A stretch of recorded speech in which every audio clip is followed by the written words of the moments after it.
Hello viewers, in today's class we are going to discuss one important definite integral, right? So here we have to find the value of this integral, that is from 0 to pi by 2 log of 1 plus a sine square x divided by sine square x dx, where this quantity a is greater than 0, right? So here we'll solve this integral by a method that is known as differentiation under the integral sign, right?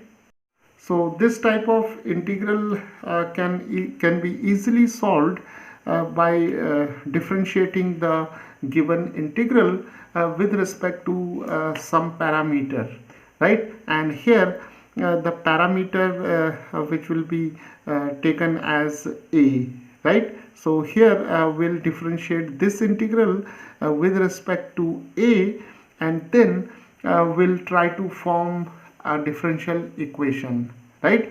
And then the solution of the differential equation gives us the value of this definite integral, right?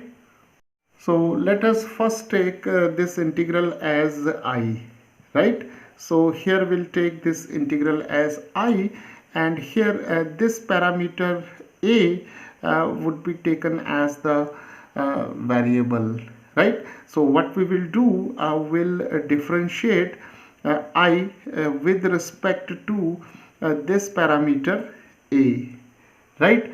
Okay, so what we will do, we'll write di over dA, and here we'll write d by dA of this integral, that is 0 to pi by 2 log of 1 plus a sine square x divided by sine square x, right? So what we have to do, we have taken this integral as I, and we are now differentiating this I with respect to this parameter a, right? So here we have the operator d by dA. Now we'll take this operator inside this integral sign, right? And we can now write 0 to pi by 2, and we can write d by dA of log of 1 plus a sine square x divided by sine square x, right? And here we have dx.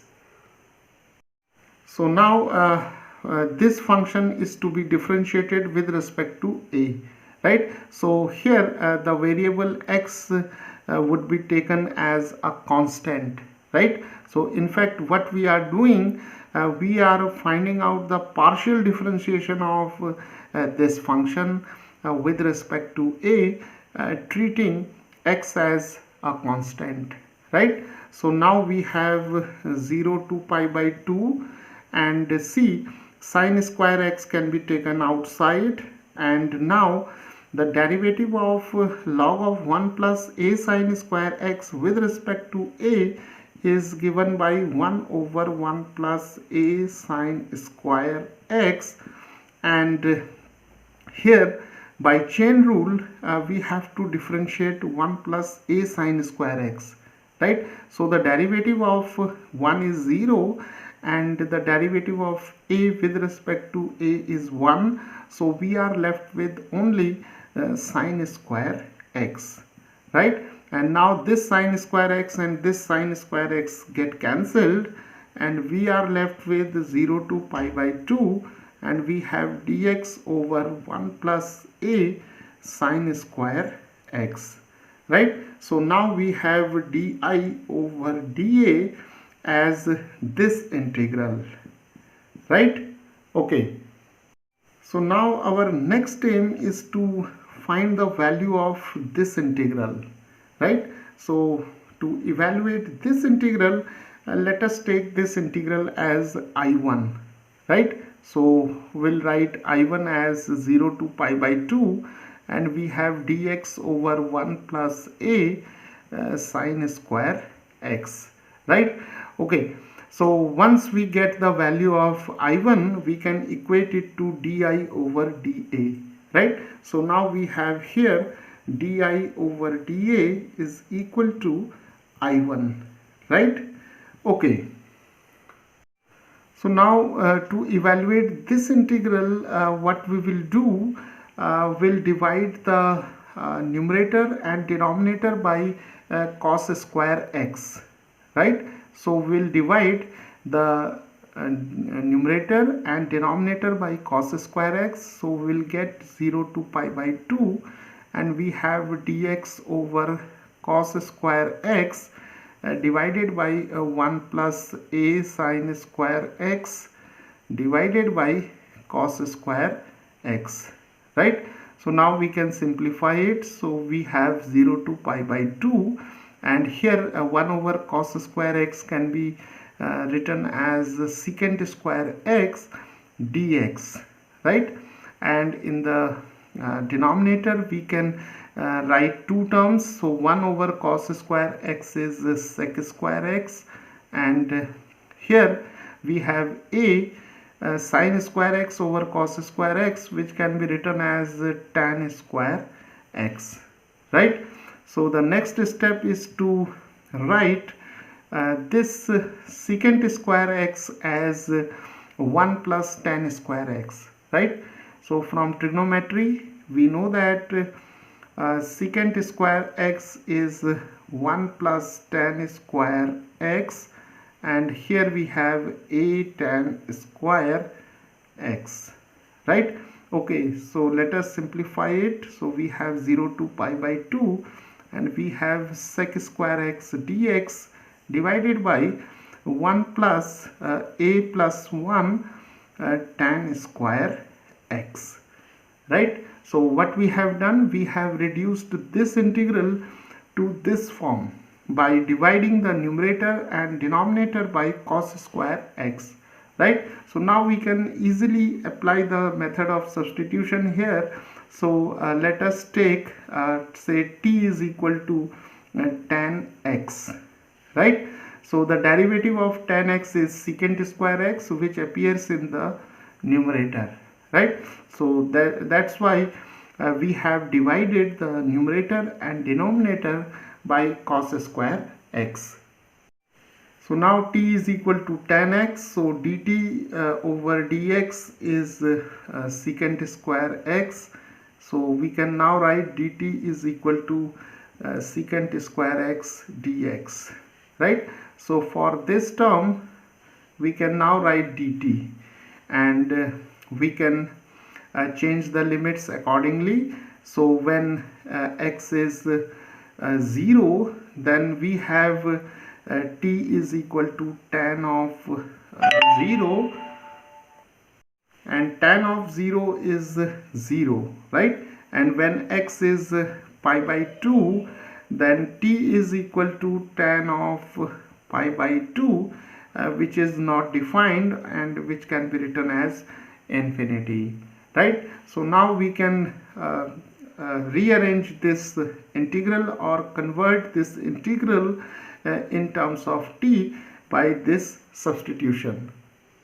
So now we can write this integral I1 as integral from 0 to infinity, right? So from 0 to infinity, and secant square x dx can be replaced by dt, and in the denominator we have 1 plus a plus 1, and here we have t square, right? Okay, now this is a simple integral. So what we will do, we'll take a plus 1 common from these two terms. So we have 1 over a plus 1 and 0 to infinity. This is dt over 1 over a plus 1, and here we have t square, right? So now we can write it as 1 over a plus 1, and we have 0 to infinity, and here we have dt over 1 over square root of a plus 1 whole square and plus t square, right? So we have written 1 over a plus 1 as 1 over square root of a plus 1 whole square, right? So why we have done or we have reduced this integral to this form. See, because we know that integral of dx over say a square plus x square is equal to 1 over a tan inverse of x over a, right? So this is an important result from indefinite integrals. So now this integral is equal to 1 over a plus 1, and see the value of this capital A is 1 over square root of a plus 1, right? So here we have 1 over square root of a plus 1, 1 over a, then we have tan inverse of x over a. For x we have t, so we have t over a is 1 over square root of a plus 1, right?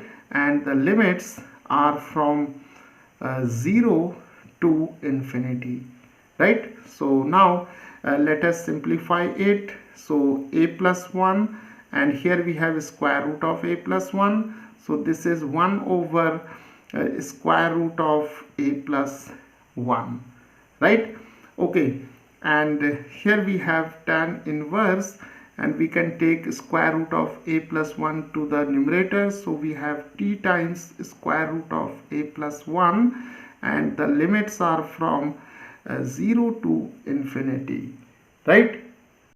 So now substituting the limits here, the value of I1 is given by 1 over square root of a plus 1, and when we take t is equal to infinity here, we have tan inverse of infinity minus, when we take 0 here, t is equal to 0, then we have here tan inverse of 0, right?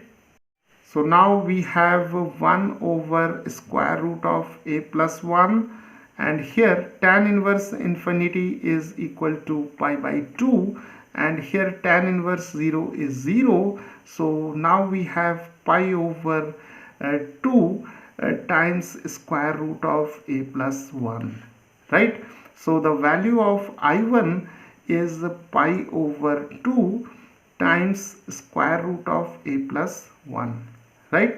So here we have obtained the value of I1 as pi over 2 times square root of a plus 1.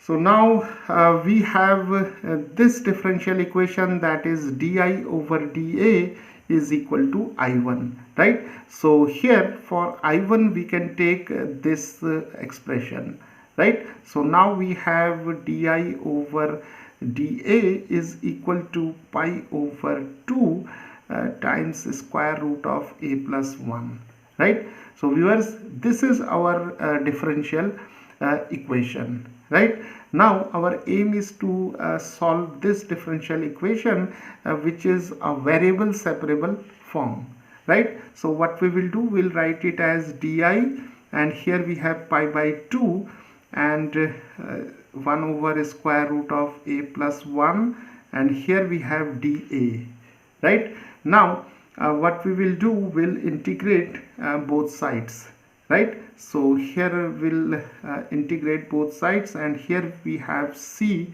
as the constant of integration. So now integral of I is I, and here we have pi over 2, and we have a plus 1 raised to minus half dA plus c, right?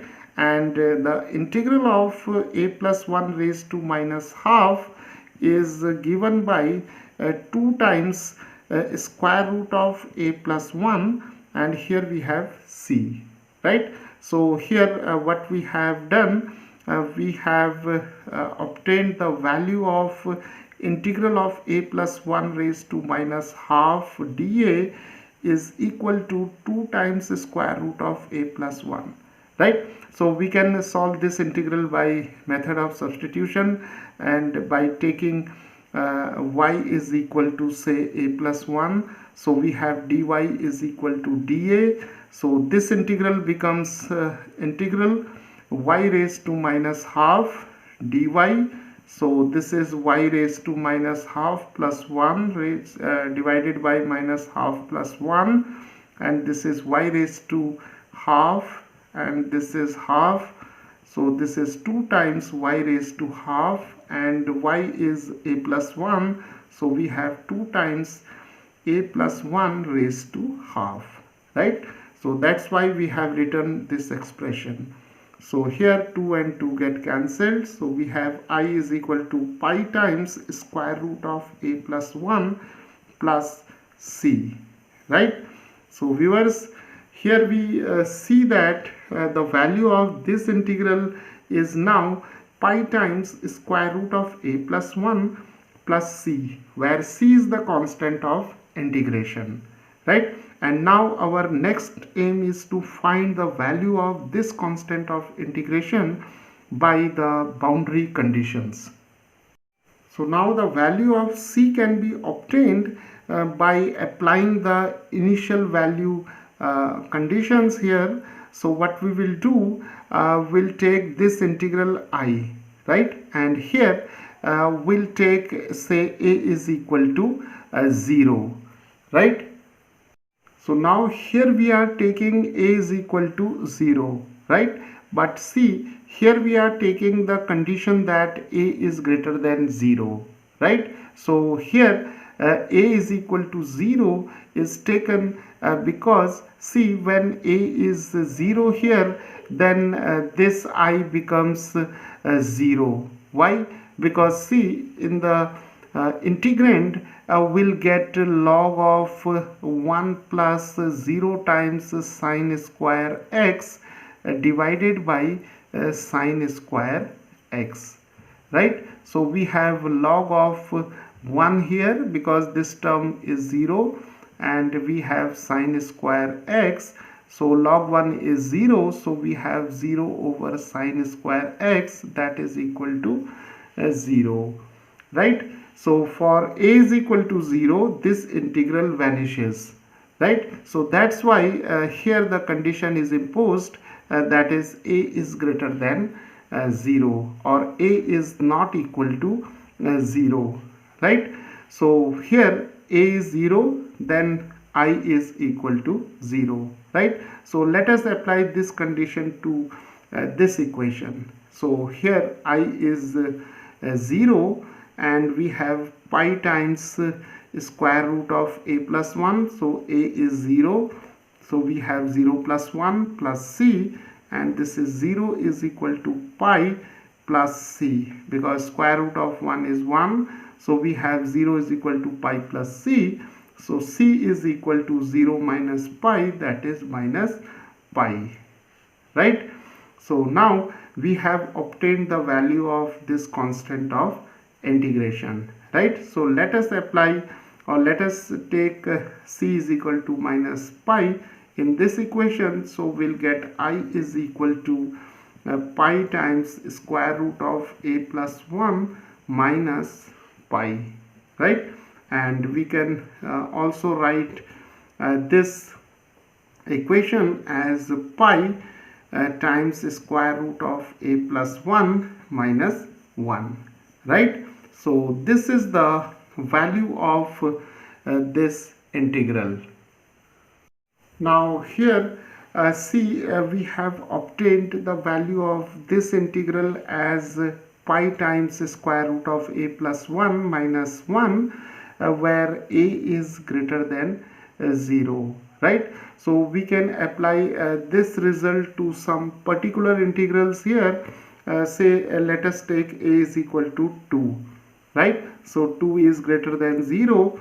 So if we take a is equal to 2, then some integral, say I1 is 0 to pi by 2, and we have log of 1 plus 2 sine square x divided by sine square x dx, right? So the value of this integral can be directly written from this expression, right? So we can take a is equal to 2 here. So the value of this integral is pi times square root of 2 plus 1 minus 1, right? So we have taken a is equal to 2 here. So we have pi times square root of 3 minus 1, right? So the value of this integral for a is equal to 2 is pi times square root of 3 minus 1, right? So in a similar way we can find the values of other integrals for different values of a, right? So viewers, this is how by the method of differentiating an integral under the integral sign we can evaluate some important integrals.